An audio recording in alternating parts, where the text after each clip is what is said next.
Setelah Dewan Legislatif terbentuk maka Dewan tersebut mengadakan rapat tanggal 1 Oktober 1945. Salah satu keputusan penting rapat itu adalah menetapkan dengan resmi Muhammad Syafii sebagai Residen Kepala Daerah Sumatera Barat.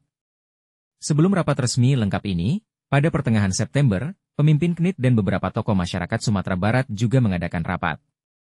Dalam rapat itu sesungguhnya nama Muhammad Syafii telah diusulkan untuk menduduki posisi Residen Sumatera Barat. Sebelumnya lagi, pada rapat antara tanggal 27 SD 29 Agustus Muhammad Syafii juga telah diusulkan untuk menjadi Residen Sumatera Barat. Dalam berbagai rapat yang dilakukan, susunan pemerintah daerah juga telah dibicarakan. Pada berbagai pertemuan itu juga diperdebatkan instansi-instansi apa saja yang akan dibentuk dan siapa saja yang akan menduduki kepala kantor jawatan itu. Karena itu tidak juga sesuatu yang mengagetkan, bila beberapa saat setelah jebesluit pengangkatannya secara resmi menjadi residen dikeluarkan, Muhammad Syafii langsung mengeluarkan keputusan tentang lembaga-lembaga serta para pejabat yang akan menduduki kepala dari instansi pemerintahan yang dibentuk. Pola yang sama hampir juga berlaku di seluruh Sumatera.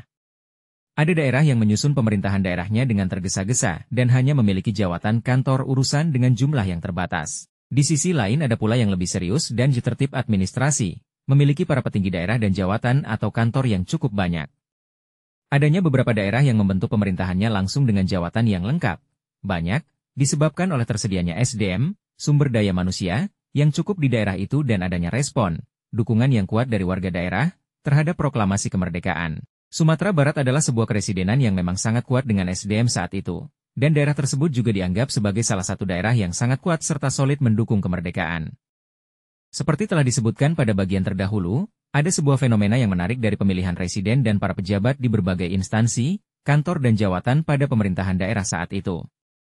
Fenomena yang dimaksud adalah tidak munculnya keinginan dan pandangan picik untuk memilih putra asli daerah, sebagai residen di masing-masing daerah. Hal yang sama juga terlihat dari penunjukan para pejabat yang akan mengepalai berbagai kantor dan jawatan di pemerintahan daerah tersebut. Di Palembang misalnya diangkat Dr. A.K. Gani sebagai residen, padahal dia adalah orang Minangkabau, Sumatera Barat. Di Sumatera Barat sendiri diangkat Muhammad Syafii sebagai residen, padahal dia sesungguhnya adalah orang Kalimantan Barat, Nathan, yang diadopsi oleh Marasutan seorang Minangkabau.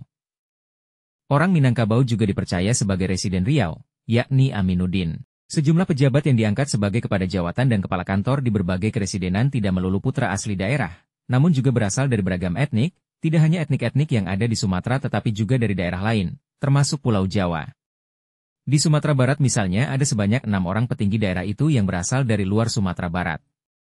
Hal yang sama sesungguhnya juga terjadi di keresidenan-keresidenan yang lain. Menarik untuk mencermati daerah yang melengkapi pemerintahan keresidenannya dengan jawatan instansi yang banyak. Gejala ini sesungguhnya, di samping bisa dipahami dari segi tersedianya SDM yang memadai atau lebih dari cukup, juga bisa dilihat dari perspektif dibagi-bagi kursi jabatan dalam upaya memberi tempat kepada berbagai kelompok yang ada di tengah masyarakat. Sebagai bagian dari strategi untuk menyatukan kekuatan daerah dalam rangka merangkul semua komponen masyarakat, merangkul mereka dalam upaya mendukung proklamasi. Bahkan tokoh yang semula dianggap sebagai jikaki tangan pemerintah kolonial juga dirangkul. Dengan itu, diharapkan dia akan jitobat. Perspektif seperti ini, walaupun menyebabkan borosnya aparat pemerintahan daerah, sebab ada jawatan kantor yang dibuat nyaris tidak berfungsi pada saat itu, namun sangat berarti bagi penggalangan kekuatan guna mendukung republik yang masih muda dan butuh kesolidan berbagi pihak. Walaupun demikian, tidak bisa pula diingkari, bahwa setelah pengesahan pembentukan Provinsi Sumatera dan pembentukan serta pengesahan pemerintahan keresidenan, masih ada kekuatan asing dan kelompok masyarakat yang tidak setuju dengan kemerdekaan serta tegaknya pemerintahan republik di Sumatera. Tidak itu saja, sebagian dari mereka menginginkan agar negara proklamasi segera berakhir dan kaum kolonialis Belanda berkuasa kembali. Dengan kata lain, masih ada kekuatan yang menentang dan mengingkari proklamasi. Menentang dan mengingkari proklamasi. Aksi penentangan dan pengingkaran proklamasi dilakukan oleh setidaknya 3 kelompok masyarakat bangsa. Begitu pula ada 3 bentuk keterlibatan anggota masyarakat bangsa tersebut dalam penentangan pengingkaran proklamasi. Pertama, semua anggota kelompok bangsa tersebut tidak menyetujui kemerdekaan RI. Kedua, hanya sebagian besar dari kelompok masyarakat bangsa tersebut menolak kemerdekaan RI. Ketiga, kelompok masyarakat bangsa yang ingin mengakui kemerdekaan, namun terpaksa atau dipaksa untuk tidak melakukan itu. Kelompok yang pertama terdiri dari bangsa asing yang datang ke Sumatera untuk betul-betul menguasai, menjajah kembali. Kelompok ini terdiri dari bangsa Belanda dan pasukan sekutu. Kelompok kedua adalah warga masyarakat, orang Sumatera asli atau imigran yang telah lama bermukim di Sumatera, yang merasa rugi bila Indonesia merdeka. Mereka merasa diuntungkan bila kolonialisme ada di negeri ini.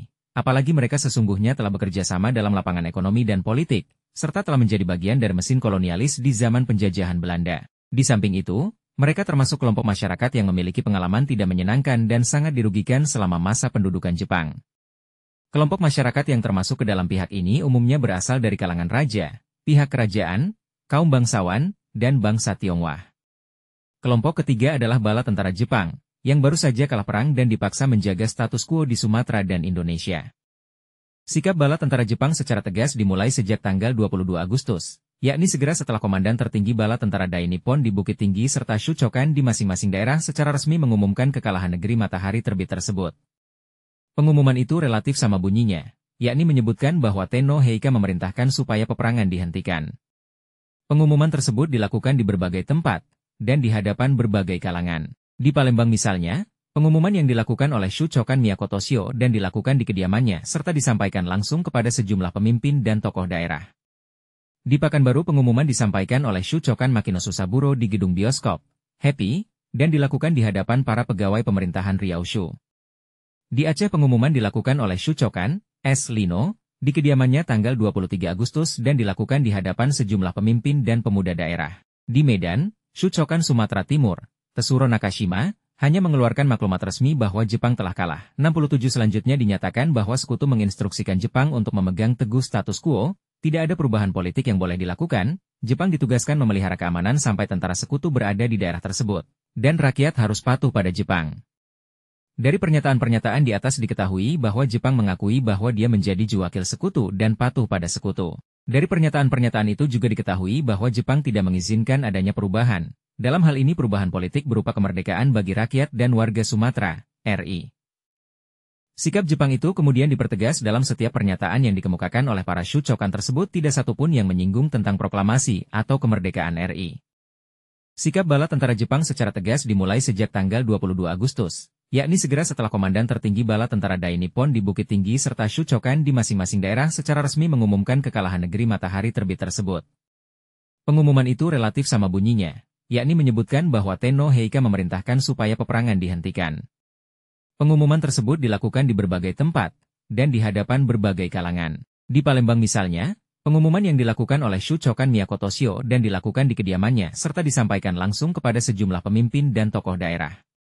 Di Pekanbaru pengumuman disampaikan oleh Shuchokan Makino Susaburo di gedung bioskop Happy, dan dilakukan di hadapan para pegawai pemerintahan Ryaoshu. Di Aceh pengumuman dilakukan oleh Shuchokan S. Lino, di kediamannya tanggal 23 Agustus dan dilakukan di hadapan sejumlah pemimpin dan pemuda daerah. Di Medan, Shuchokan Sumatera Timur, Tesuro Nakashima, hanya mengeluarkan maklumat resmi bahwa Jepang telah kalah. 67 selanjutnya dinyatakan bahwa sekutu menginstruksikan Jepang untuk memegang teguh status quo, tidak ada perubahan politik yang boleh dilakukan, Jepang ditugaskan memelihara keamanan sampai tentara sekutu berada di daerah tersebut, dan rakyat harus patuh pada Jepang. Dari pernyataan-pernyataan di atas diketahui bahwa Jepang mengakui bahwa dia menjadi juwakil sekutu dan patuh pada sekutu. Dari pernyataan-pernyataan itu juga diketahui bahwa Jepang tidak mengizinkan adanya perubahan. Dalam hal ini perubahan politik berupa kemerdekaan bagi rakyat dan warga Sumatera, RI. Sikap Jepang itu kemudian dipertegas dalam setiap pernyataan yang dikemukakan oleh para Shuchokan tersebut tidak satupun yang menyinggung tentang proklamasi atau kemerdekaan RI. Selanjutnya, sikap penolakan Jepang itu terlihat pula dari keengganan sejumlah Shuchokan melakukan pengoperan pemerintahan di Shu yang mereka pimpin bawahi. Sebaliknya mereka sangat patuh pada sekutu, mereka dengan segera melaksanakan apa yang diperintahkan sekutu. Walaupun demikian, ada juga beberapa tindakan Jepang, penguasa Jepang, yang dipandangi mendukung proklamasi kemerdekaan. Di banyak daerah penguasa Jepang mengizinkan pengibaran bendera merah putih, walaupun di sejumlah daerah lainnya diturunkan kembali oleh tentara Jepang. Penguasa Jepang mengizinkan adanya rapat para pemimpin dan pemuka masyarakat daerah untuk membicarakan pembentukan berbagai organisasi, termasuk pembentukan KNIT dan pemerintah pemilihan residen. Pihak Jepang mengizinkan diadakannya rapat raksasa dan pawai besar-besaran yang diiringi dengan pengusungan spanduk dan pamflet berisikan kemerdekaan Indonesia dan pengutukan terhadap kolonialisme imperialisme. Tidak didengar adanya aksi Jepang yang membubarkan rapat para pemimpin dan pemuda daerah dalam rangka pembentukan KNIT dan pemilihan residen. Di beberapa daerah pengusaha Jepang, Shuchokan menerima atau bahkan mengusulkan agar Residen yang dipilih pemimpin dan pemuka masyarakat daerah yang bersangkutan diangkat sebagai wakil Shuchokan. Sikap mendukung ini juga diperlihatkan oleh Komandan Tertinggi Tentara ke-25 di Bukit Tinggi, Jenderal Shimura, pada saat menerima Mr. Moh Hasan dan Dr. Moh Amir. Sang Jenderal, Gunseikan Sumatera ini malah berpesan kepada gubernur agar mengendalikan sendiri pendidikan Opsir, supaya kepada mereka dapat diberi bimbingan rohani dan memupuk cita-cita kebangsaan yang sesuai. Gunseikan Tentara ke-25 atau para Shuchokan se-Sumatera memang memperlihatkan sikap menentang, namun sekaligus mendukung semangat proklamasi warga Sumatera. Sayangnya, seorang perwira Jepang seperti Laksamana Maeda, yang mendukung dengan sungguh-sungguh serta mau pasang badan untuk kemerdekaan Indonesia tidak ditemukan di Sumatera.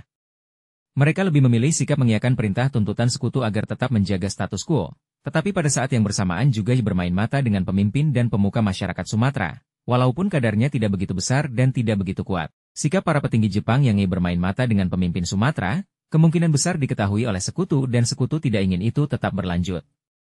Karena itu, pemimpin sekutu membuat surat pernyataan, maklumat, dan menyuruh Komandan Bala Tentara Jepang, dalam hal ini diwakili oleh Sumobucho sebagai wakil Gunseikan Sumatera, untuk menyampaikannya. Maklumat tersebut disampaikan oleh Sumobucho saat berlangsungnya pertemuan antara dia dengan wakil-wakil pemerintahan RI, berserta anggota KNI tanggal 1 Desember 1945. Saat itu, Sumobucho, atas nama Inggris membacakan satu maklumat yang ditandatangani oleh Komandan Tertinggi Tentara Sekutu di Sumatera yang isinya antara lain, 1. Bahwa di luar kota Medan, Palembang, Bukit Tinggi dan Padang, tentara Jepang diperintahkan oleh sekutu untuk menjaga keamanan. 2. Jepang diperintahkan menjalankan pemerintahan sipil. Dari cara penyampaian maklumat ini terlihat bahwa sekutu ingin menegaskan agar Jepang tidak boleh jemain mata, apalagi mendukung proklamasi kemerdekaan Indonesia. Dan dari maklumat itu terlihat pula bahwa sekutu sesungguhnya telah memperhadapkan Jepang dengan warga Sumatera. Kalau ada masalah, yang akan berlaga hanyalah Jepang dan warga Sumatera. Keuntungan akan diraih oleh sekutu. Infiltrasi sekutu di Sumatera, khususnya Sumatera Timur, sesungguhnya telah terjadi sehari sebelum pernyataan penghentian perang disampaikan oleh para Shuchokan se-Sumatera. Tanggal 21 Agustus pesawat-pesawat tempur sekutu telah terbang di angkasa Sumatera Timur, Aceh dan Tapanuli. Pesawat-pesawat tersebut menjatuhkan pamflet-pamflet yang isinya mengatakan sekutu telah keluar sebagai pemenang dalam Perang Asia Timur Raya dan Jepang telah bertekuk lutut. Pada hari yang sama di radio Australia berbahasa Indonesia juga menyiarkan secara berulang-ulang berita mengenai kemenangan sekutu dan kekalahan Jepang. Pada pamflet dan siaran tersebut juga dikatakan bahwa Belanda akan kembali menguasai Indonesia. Belanda akan membawa kemakmuran dan kebahagiaan terhadap Sumatera, Indonesia. Tidak itu saja, melalui pamflet tersebut juga dikatakan bahwa Kolonel Gorenson akan diangkat menjadi gubernur Sumatera, dan pihak-pihak yang melanggar status quo akan dikenai hukuman berat 69. Belanda memang lebih agresif di Sumatera Timur. Belanda lebih dahulu mendapatkan pengaruhnya kembali di daerah tersebut. Seperti yang akan dibicarakan pada bagian berikut, Belanda bahkan diterima dengan sukacita oleh beberapa kelompok warga Sumatera Timur, kalangan kerajaan dan bangsawan, bahkan warga tersebut mempersiapkan satu komite khusus, Komite van Omvangst, untuk menyambut kedatangannya. Sumber buku sejarah berita proklamasi kemerdekaan Indonesia. Penerbit Direktorat Sejarah dan Nilai Budaya Direktorat Jenderal Kebudayaan Kementerian Pendidikan dan Kebudayaan 2015.